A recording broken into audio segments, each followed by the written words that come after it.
Celebrate and save at Ashley's anniversary sale. With Hot Buys, your choice of colors starting at just $3.99. Ashley Sleep mattresses starting at $250. Plus, receive a free adjustable base with select mattress purchases. And shop top mattress brands like Stearns & Foster, Tempur-Pedic, Purple, and Beauty Rest Black with special financing options for every budget. Only at Ashley in North Charleston and Mount Pleasant. Subject to credit approval. No minimum purchase required. Minimum monthly payment, down payment, tax, and delivery may be required. See store for details.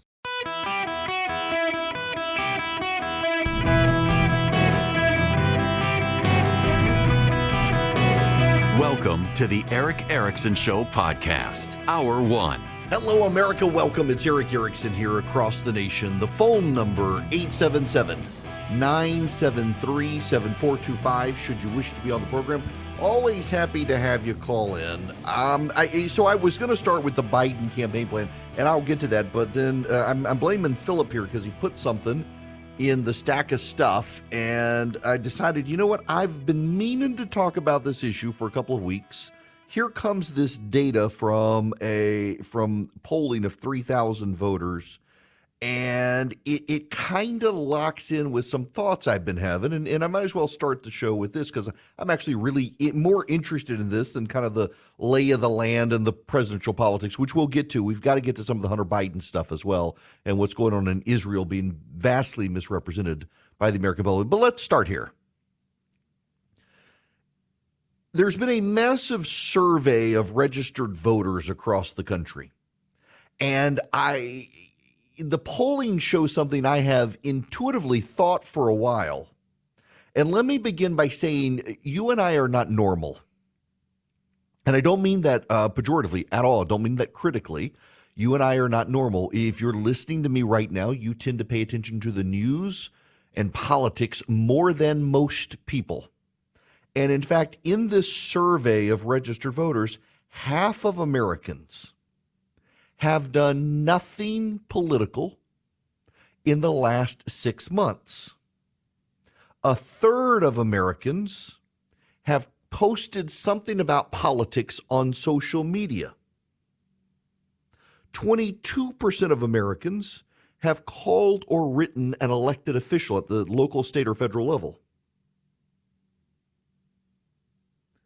But only 8% have attended a rally or a protest. And only about 20% of Democrats and 18% of Republicans are regularly engaged in politics. Now, you can see this to a degree. 20% of Democrats or progressives engage regularly in politics. This is another from separate polling, and this is the other thing I find fascinating. The less frequently you go to church, the more frequently you engage in politics on a bipartisan basis, Democrat and Republican. The less likely you are to be in a church setting or a religious setting, a church, a synagogue, a mosque, the more likely you are to engage in politics. Politics becomes your religion. So Democrats tend to be less likely to go to church than Republicans, and you see more Democrats regularly involved in politics than Republicans. The Republicans who are involved in politics tend to be the Republicans who they consider themselves Christians, but they don't actually go to church. Now, I find this fascinating because, we've had the Jason Aldean controversy. We've had the Sound of Freedom controversy. We've had all these other things happen, and I'm noticing a propensity among some on the right now to have their politically branded outlets. There's the politically branded beer, the politically branded company space, the politically branded movies for the right. And you've seen this with Christians for a while, too. Sound of Freedom is a well-acted, very good, well-produced movie. A lot of the Christian movies that are out there are really garbage. They're designed to try to get Christians into theater, but they're absolutely dreadful movies. This is one of my great criticisms of the conservative movement these days, is that when they try to do culture, they do such a botched, cheesy job of it. It's embarrassing. Nobody wants to go see your movie. I've got some friends in Hollywood. One of them has been a scriptwriter in the past, and he's done very good subversive movies and television shows that ultimately had a conservative message, but they were not explicitly conservative. And some of them, ironically, somewhat shunned by conservatives because of where they came from and what they were about. But if you actually paid attention to the plot, you realize they were subversively conservative. So one of his frustrations with some of the cultural engagement now from the right is that if it's not explicitly, I'm going to plant my flag, we're going to pray to Jesus, and we're going to make sure everyone knows this is for Christian conservatives, then you've got a segment of the community that's like, oh, I'm not going to participate in that. Not everything is supposed to be political, and this survey actually gives me hope. When half of Americans, regardless of their political views, aren't regularly engaging with politics, we are becoming too political. I don't want politics in my beer or my bourbon or my pizza. Don't want politics in my tacos. I don't want politics in my toilet paper. I don't want politics in my car. It's interesting to me how reactionary so much left-wing politics are right now. The number of people I have seen actually posting online in a number of places, left-wing sites, that I had no desire to see the Barbie movie until Ben Shapiro hated it. So Ben Shapiro controls your life. You are admitting that Ben Shapiro controls your life because you weren't going to go see a movie except he hated it. Therefore, you had to go and you had to like it. Whether you liked it or not, you're going to like it because he hated it. Ben Shapiro is controlling you. The people whose lives are so wrapped up in politics, they're letting other people control them. And it leads them to bad places. I'm really fascinated by the reactionary politics of people on the left and the right these days. For example, try that in a small town Jason Aldean song. I'm willing to defend him. I think the controversy is overwrought. It's silly. It's based on a few angry, malcontented souls on Twitter who have pronouns in their bio who shouldn't be taken seriously. The song's not a good song. It's not a good song. And I noted on Twitter this morning, I said, are we a week enough past that I can note try that in a small town isn't actually a good song? And the number of people are like, you shouldn't say, you have to defend him. You have to listen to the song. No, I don't. It's not a very good song. I don't like the song. I don't care that you like it or don't like it. I personally don't like the song. I'm happy to defend him. I think the controversy is dumb. I think it's a mountain out of molehill. I think they're interpreting it badly, but I don't like the song. And then several people are like, you have to like the song because of the controversy. No, you don't have to like the song. You can say it's a bad song, but it's a stupid controversy. But some people, you can't do that. You cannot do that. You have to embrace all of it, every bit of it. 3 in 10 voters say they've posted about politics on social media. That's the most common activity of people who are engaged in politics, and that's not bad. Now, they didn't survey how many listen to talk radio, how many watch Fox News. The number's probably higher than that. Based on ratings, I suspect that number's higher than that, but you're not really engaging with politics. You're not shunning your friends. I was talking to a buddy of mine just the other day. He said he got blocked by a friend on Facebook.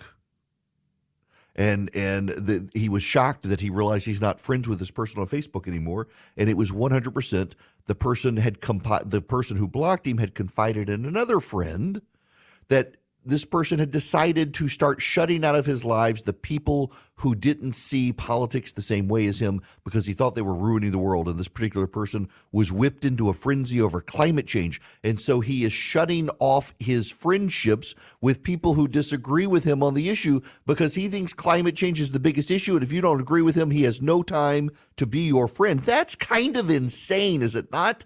How did we become this people where politics indwells us into everything, that we got to go buy the conservative beer, we've got to go buy the conservative pizza, we got to go buy the conservative book, we got to go see the conservative movie, we got to do the conservative thing. I'm an American, and I want the good thing. I don't want the conservative thing because most of it is run by hucksters and grifters who want to sell me garbage, nothing that's actually good. I want to go find the small brewery with the beer that I like. I want to go to the restaurant with the food I enjoy, not because the owner posted some political meme that makes sure I know he's a conservative. And most people are with me on this. Most people are with me on this, and the data shows most people are with me on this. What I find appalling, though, are the people who aren't. They're the people who are convinced that we must engage politically in this particular way with this particular topic, and everything must become political, that they're angry with the rest of us for opting out and saying, I just want I want a good life. I want to enjoy things. I don't want politics and everything. And these people are like, no, it's got to be. You have to have politics and everything. And they are the most miserable people. The most miserable people. And we're seeing this on the left more than the right. Look how miserable they are. There's a big heat wave in the country. Now, interestingly enough, a lot of the coverage of the heat wave is premised on temperature readings from locations that are covered in asphalt, which absorbs the heat. The big story last week, Friday, Saturday, Sunday, while I was out in Las Vegas, was the heat wave in Phoenix, Arizona. But 10 miles from the thermometer at the Phoenix International Airport was a different thermometer in Tempe, Arizona, and it was 10 degrees cooler than the thermometer at the Phoenix International Airport, where all the media was taking its temperature reading, talking about the extreme heat. But guess what? That heat at that runway, well, it was heat off the runway. You've got big, heavy jets landing on that runway, baking in the sun, black asphalt reflecting the heat into the thermometer, showing a disproportionately high heat wave where 10 miles away, it was 10 degrees less. And you didn't hear that in the media, but it's true. Y'all, the media is driving hysteria over climate change because it is a political, religious belief for them. They're trying to scare you. And people are doing it now on the right as well, that you have to support this product, you have to buy this product. You can't just go to the grocery store and get generic product. I know progressives. You know, there's an app, I've mentioned this before, that progressives use where they can go to the grocery store, they can scan the UPC label on a product and determine if the parent company of the product has given to Republicans, so they don't have to buy it. Life is too short for me to figure out whether or not that's the case. Life is too short for me to figure out what's political and not political at the grocery store. I just want the good product. I don't want the political product. And it's why I begin here with you with this instead of diving straight into the red meat politics of stuff, because I personally find this all exhausting. And if I find it exhausting, you've got to be exhausted by it, because I am a political creature. I am a political animal. I was elected to office. I've run political campaigns. I've run a political website. I do political talk radio. And if I'm exhausted by the nonstop demands of the cultural zeitgeist on the right to be political with everything, with my choices and where I eat and the cigars that I smoke and the beer that I buy and the TV shows that I watch and on and on and on, it's got to be exhausting for you. Solidarity with you people. That's all I'm saying here. Life is too short to be miserable about politics, because there will be another election 2 years hence where things will typically change. You may not always get your way, but life is too short to make politics your God. Politics is a cruel mistress. Make it your God, it's even more cruel. And we're seeing people on the left do that, and they're miserable. But about a fifth of people on the right are as well. And the commonality between the two is that they're not involved in their communities. They're not churched or mosqued, or they're not going to temple or synagogue. They're not plugged in to a community of people outside of politics. Every single person in their sphere of influence is political. That's drawn them more political, and that's driven their misery. It's driven their anxiety. It's driven their unhappiness. I suspect of those of you listening to me right now, if you are happy and generally optimistic about your life, you are not completely absorbed by and surrounded and wrapped up within politics. And for those of you who are miserable and angry about the future and angry about what's happening in Washington, if you want to be less angry, don't plow your hopes and dreams and ambitions and fears and desires into winning the next election. Plug them into a friend group that isn't so focused on politics. It's good for your health. It's good for your sanity. It's good for the country that 50% of this country is completely detached from politics except at the election. It's actually good for this country. It sounds bad, but no, a disengaged electorate that is caring about their lives, their kids, their jobs, their work, and not about what happens in Washington actually provides us stability in this country. It's not a bad thing. The bad thing is being just obsessed to the nth degree with politics, because that makes you angry because you don't always win. You don't always win at life either. But at least with life without politics, you're surrounded by people who can make you laugh and care about other things and get you distracted. Politics is a cruel mistress. It's even a crueler god. Did you know China has made it a priority to teach students financial literacy starting in preschool? Financial literacy isn't taught in our elementary schools, and parents lack the resources to teach it at home. American kids are yet again being left behind.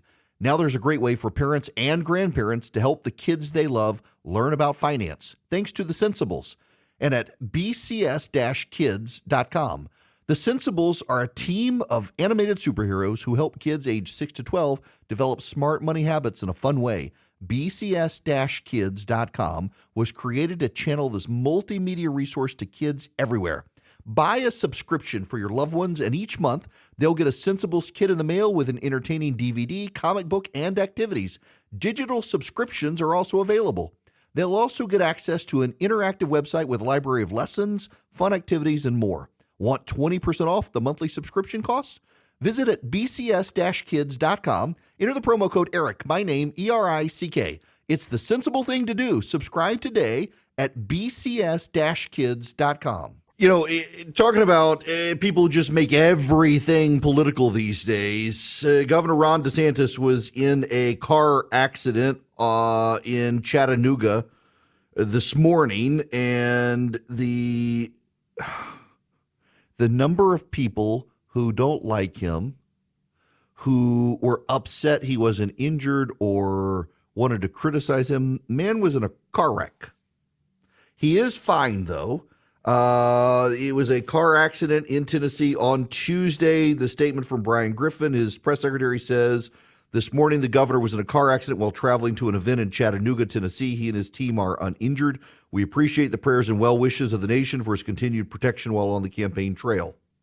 A Chattanooga Police Department spokesman told Fox News the crash happened on I-75 South around 8:15 a.m. after the front vehicle in DeSantis' four-car motorcade slowed down suddenly to avoid traffic in front of them, which caused the pileup. A female staff member suffered minor injuries and was treated on site. Traffic camera video from the Tennessee Department of Transportation SmartWay cameras showed police and other first responders on the scene. And people wanted to jeer this. People whose lives have got too political. Shame on them. Glad he's doing okay. He's back on the campaign trail already.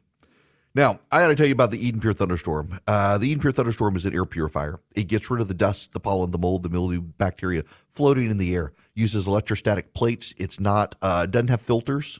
You don't have to replace filters. You don't have to get a subscription to filters. Here's how I use it. I don't actually use it as an air purifier. I use it as an odor eliminator. If I have, a true story, gotten a rental car before, and the rental car, someone was smoking something in the rental car, it stunk to high heaven. My mom thought I'd run over a skunk. I was like, no, Mom, I assure you it wasn't a skunk. I put the Eden Pure Thunderstorm in the car. You can connect it with a USB cord in a car, and fired it up, walked away, got rid of just wiped out the odor. Hotel rooms, you can plug it into the wall.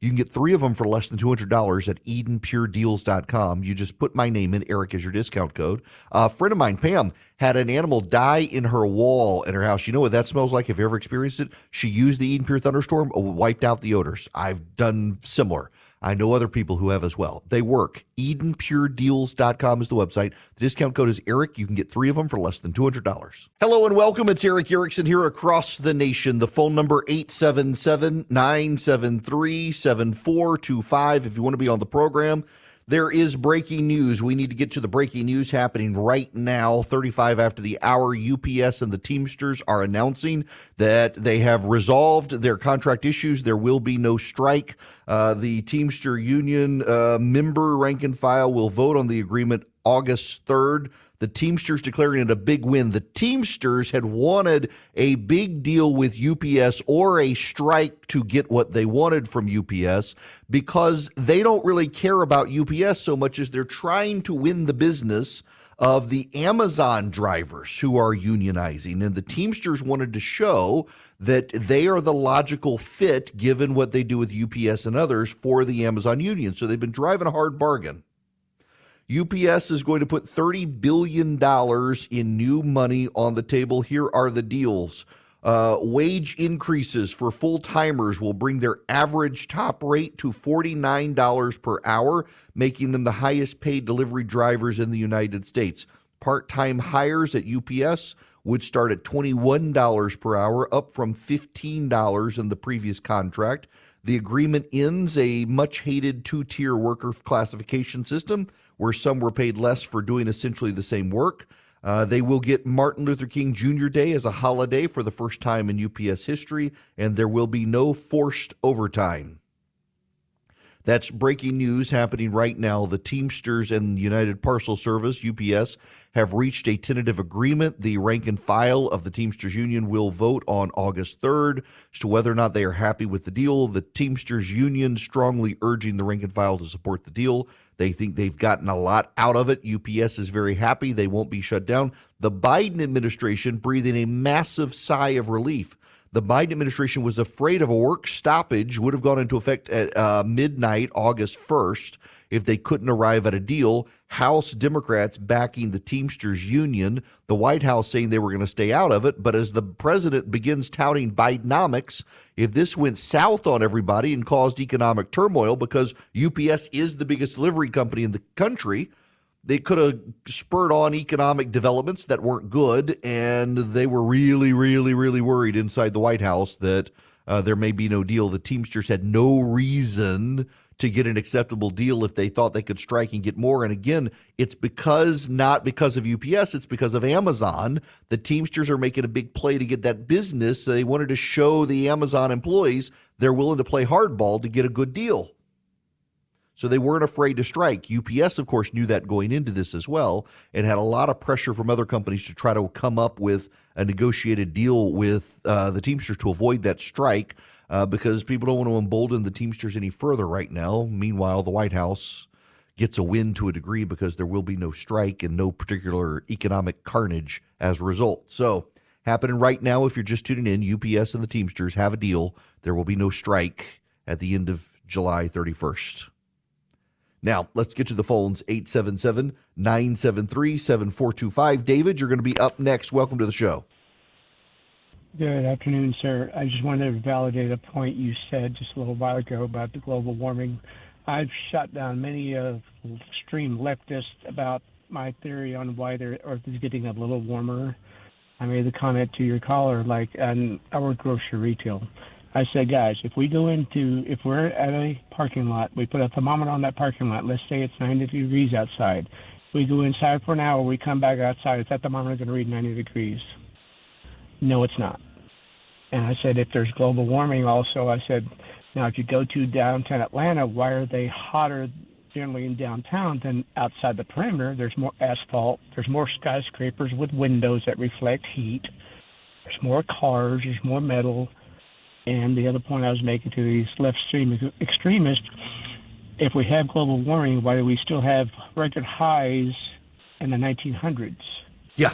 And if there's global warming, why do we still have winters? Right.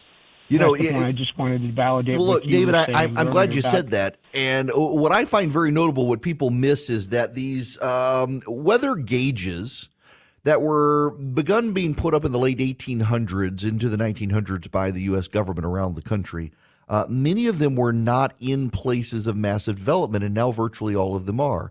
The heat sink that is concrete is skewing the picture. Now, I'm not saying the world's not getting warmer. I have moved over time to the camp that, yes, we are seeing an increase in temperatures in the world. Beyond those temperature spikes, we are seeing the phenomenon.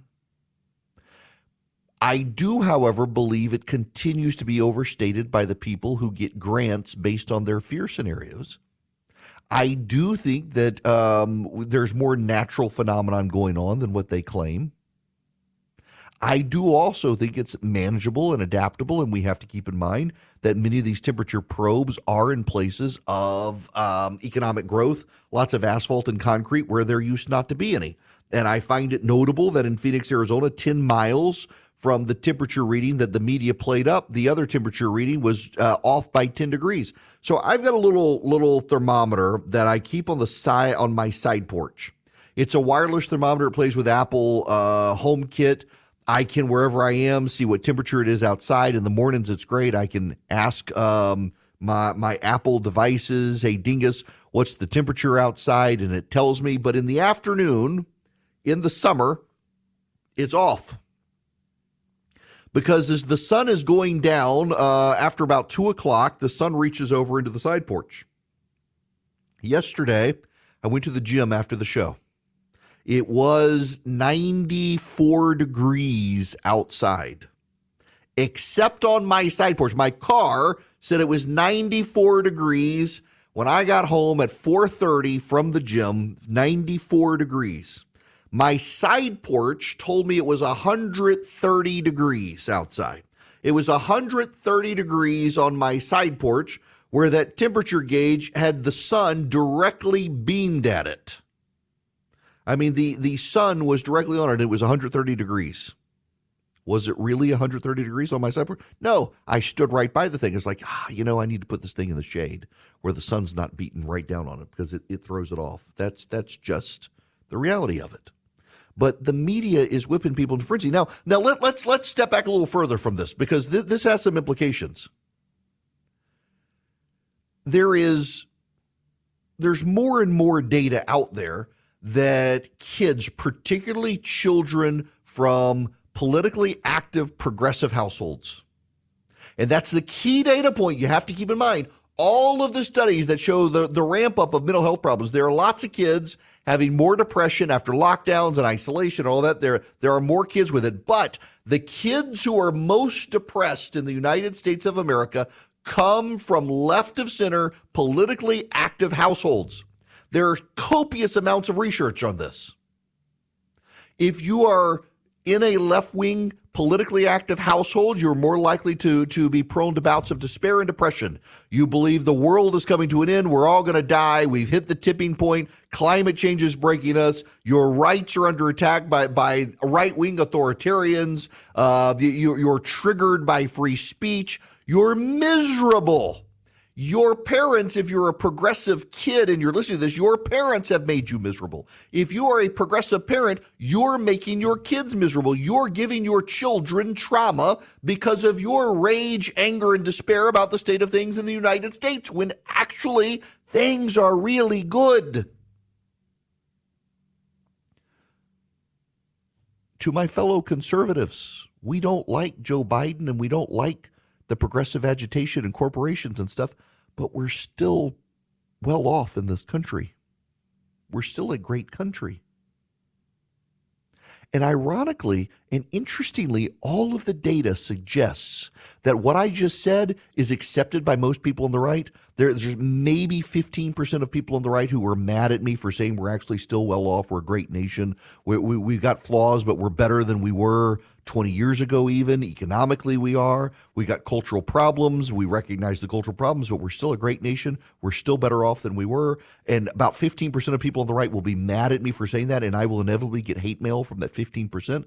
But the vast array of other people out there, the 85% or so listening right now who will hear that will be like, yeah, you're right. On the left, however, it's about 50%. You go from 15% on the right who would be mad at me for saying we're actually still a great country and things are really good right now, whether you believe it or not. We don't like Joe Biden, but the country's good. 15% of people on the right be angry with that. You tell people on the left, actually, the world's really okay right now. Yeah, okay, maybe there's global warming, but we're not going to die. We can't adjust. We can't adapt. Your rights really aren't under attack. You are fine. This country is a good country. You still can be left alone in this country to live your best life now with your progressive values. 50% of people on the left get mad at me for saying that because they do not believe it's true. They really do believe that we, the Christo-fascists of America, are coming to put them in chastity belts and lock them away and get them pregnant and then make them have the child, the men included. Some of the men are kind of intrigued by that. They really do believe that the world is going to burn and we're all going to die because of their next door neighbor with the SUV. They really do believe that their girls are going to be living some Handmaid's Tale. They really do believe that the right is coming to destroy them. They are miserable because of it. They hear the fear scenarios in the media about the glaciers melting and the polar bears dying and the uncontrollable heat. They're miserable people. Miserable people. So you got 15% of people on the right, and that number's growing, by the way. That is a concern on the right. It's 15% right now, and that number's growing. It's going to be 20% soon. About a fifth of conservatives who are angry and miserable. They happen to be the loudest ones online, too. But it's about half of progressives are miserable. Half of them. Because they don't have a hope in eternity. They just have the here and now. They got to build their utopia here, and they can't seem to get their utopia built because there's this thing called a voter, and these voters get tired of them and throw them out of office. They put the Republicans back in charge, and there goes their effort to build their utopia. Is this going to provoke some authoritarianism on their side as well? But it's given them bouts of despair, and their kids are the most miserable, most depressed, and most prone to suicidal thoughts because of their parents' hysteria. And that's sad. That is sad. They need to get out of it for the sake of their kids. All right, let me go to Jody real quick. Jody, welcome to the show. Jody, how are you? Good. How you doing? Good. What you got for me? Oh, so I was listening to one of your segments on the climate change last week or so, and last year I was up at Seward, Alaska, and you start going around to these glaciers, and they got the Ford Glacier that's up there, and when you're entering the national park, you start seeing all these numbers that are at the entrance coming in, and they're from the late 1800s. And, as you get to the entrance, they range up to the early 1900s. But you're like, what's 1951 mean? What's 1972 mean? And when you get up around 2010, you realize all those numbers are where the glacier was at that point in time. And over the period of, 150 years, whatever it might be, is you can see where the glacier has melted. Back then, the glacier was 20 miles wide as to where now it's nowhere near that. So it does melt at a faster rate at what it looks like. But people really don't see that, or they don't know any of that's going on. But when you see that, it just really kind of puts the whole thing sort of a little more in perspective that, it is climate change, but this stuff's been going on since the late 1800s. Yeah, and also keep in mind, new. the glaciers move as well, that they actually do slowly move over time towards the sea. I mean, it's ice and it's sliding over the rocks over time. So it's not just melting, it's also advancing. And remember, the Biden administration last year just took down the signs at Glacier National Park that the Obama administration put up in the after 2008. That those glaciers would all be melted by 2020 at Glacier National Park. They literally had signs at Glacier National Park. This glacier is expected to be gone by 2020 due to anthropogenic climate change. The Biden administration just took those signs down because the glaciers at Glacier National Park are still there. And yet they scared all those kids on the left. Now, I don't want to scare you about this, but school is coming back, and you might need a laptop or a desktop computer for your kid. If you do, you should reach out to Vision Computers. They can save you some money by building your kid what they actually need for school as opposed to just the generic one-size-fits-all box that you're going to get at your local department store. They can build the computer for you, and they can also be tech support for you and your family. So if your kid is writing his term paper and something happens on the computer and you think you lost it, Vision might be able to save the term paper. They might be able to save you some heartache. They can do this for your business as well. Build your PCs for you and service them as your tech guy, so you don't need in-house IT support. What you do is you call them at 404-COMPUTE. Now, listen, I'm talking to those of you out in California. Listen to me out there as well. And those of you up in Connecticut, I'm talking to you as well. Vision Computer helps people nationwide. 404-COMPUTE. Yes, they're in Atlanta, Georgia, but yes, they want to help you too, and they can. They can build your computer, get it to you, and oftentimes remote in to fix your computer. They're great tech support.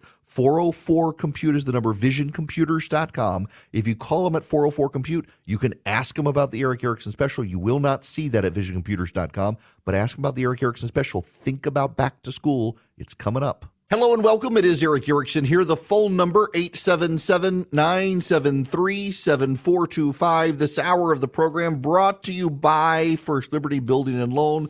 Wherever you are, nationwide, First Liberty can help your business grow.